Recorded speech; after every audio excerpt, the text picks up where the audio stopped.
In the opening moments of Warhammer 40,000 Space Marine, the Forge world Graia finds itself under attack by a massive group of orcs, in this case, led by war boss Grimskull. Grimskull is specifically interested in capturing a large weapons production facility and a large mech called a Titan Invictus. This mech happens to be the most powerful weapon on the entire planet, so it's vital that Grimskull and his orcs are stopped if they want to save it. The planet calls for assistance, with the 203rd Company of the Cadians the first to respond. Many of the reinforcements were destroyed before they could reach the surface by commandeered orbital guns, and the most famous combatants in the Imperial Army, the Ultramarines, are sent in to destroy the invaders. Captain Demetrian Titus is joined by veteran Sergeant Sidonus and the newcomer Leandros. Clever of the damned orcs. They approach in a strike cruiser, but to avoid suffering the same fate as the earlier ships, they base jump out of the vehicle and use their jump packs to slow their fall, which technically violates the Marine Code of Conduct. As they near the surface, the three Space Marines are separated. Sidonus and Leandros manage to reach Graia's surface, but Titus lands on an orc ship. He begins slaughtering orcs and locates Warboss Grimskull, but chooses to turn the ship's guns on itself rather than kill Grimskull.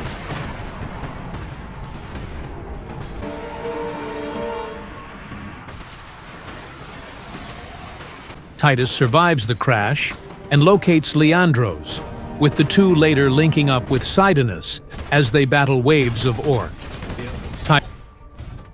Are you wounded? The Codex Astartes warns against using jump packs. Titus and his small crew are successful in securing the battlefield, and they manage to locate the 203rd Cadian Regiment's last surviving Imperial Guard officer, 2nd Lieutenant Mira. 2nd Lieutenant Mira, 203rd Cadian Regiment. Captain Titus. Next, Titus's squad moves toward the manufactorum, which is where the planet's battle titans, enormous walking mechs, are located. However, after arriving there, the group receives a distress message from an Inquisitor named Drogon, who makes it clear that a device he is developing risks falling into the orcs' hands. The plan then shifts to rescuing Drogon before the orcs are able to find him.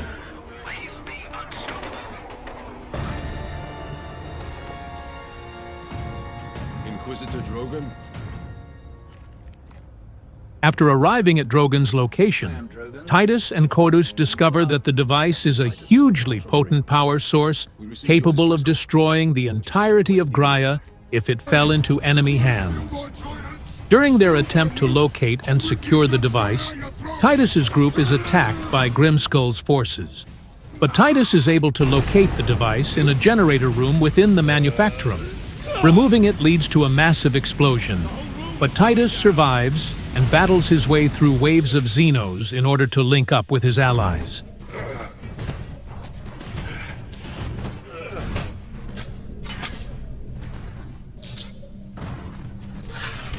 It's here where inter-party conflict comes to a head, as Drogon has no idea how Titus was able to handle the power source without dying.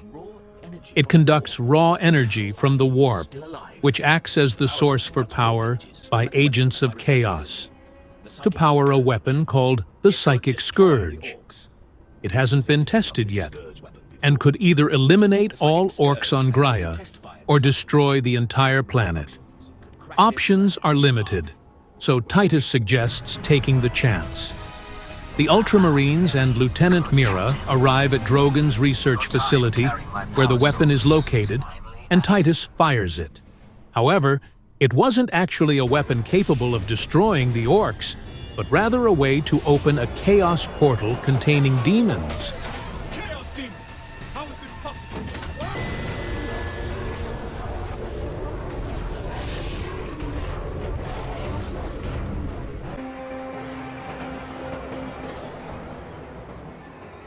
Inquisitor!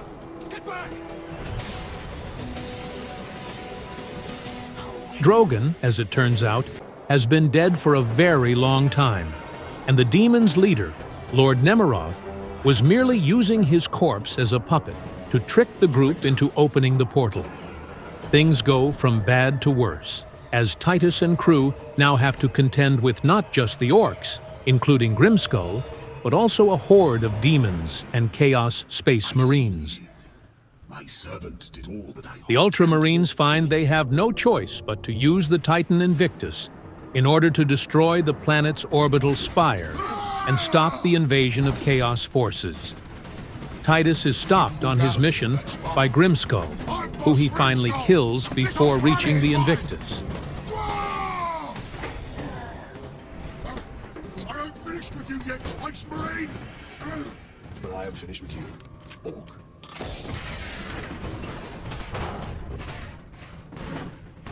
He intentionally overpowers it using Drogon's device and cuts off the portal. But Nemeroth and his forces remain on Graia. Get to the landing pad. Aye, Captain.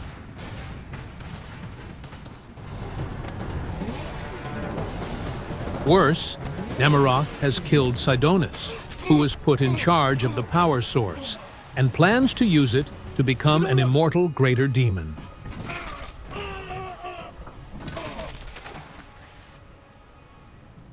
At last.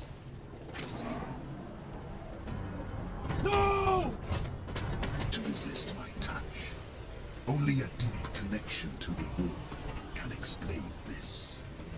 Will you be joining us soon, brother?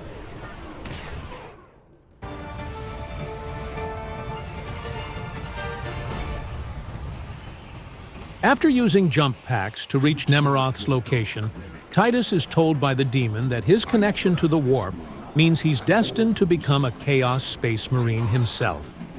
Titus refutes this, asserting his only destiny is to destroy the Emperor's enemies before engaging Nemeroth in a vicious battle. The power of chaos is within you. Call into this relic. Imagine the Ultramarines dominating this galaxy in glorious conquest, with you at their head.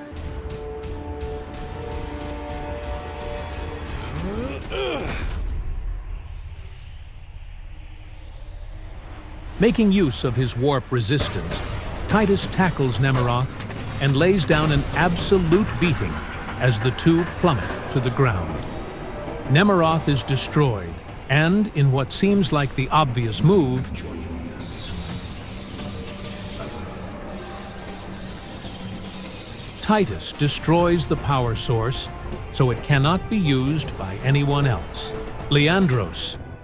As it turns out, he was acting as an informant for the Inquisition, and he has brought Inquisitor Thrax and his Black Templars to Graia to apprehend Titus. Inquisition is here. Titus is given a choice to either surrender to Thrax or doom his fellow allies to guilt by His association. injuries appear chaos inflicted. You are certain of this charge? Captain Titus has been corrupted by Chaos, Inquisitor Thrax. I am no heretic. You lie!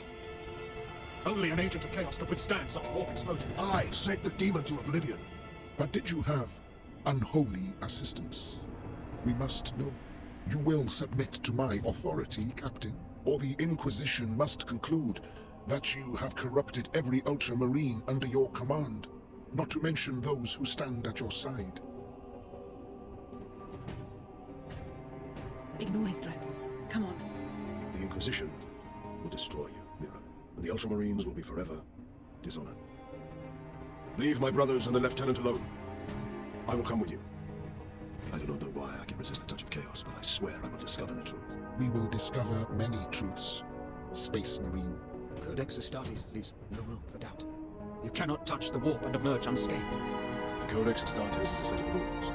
They guide us, shape us as Ultramarines, teach us to hold duty and honor sacred above all. But how we live with those rules is the true test of a Space Marine.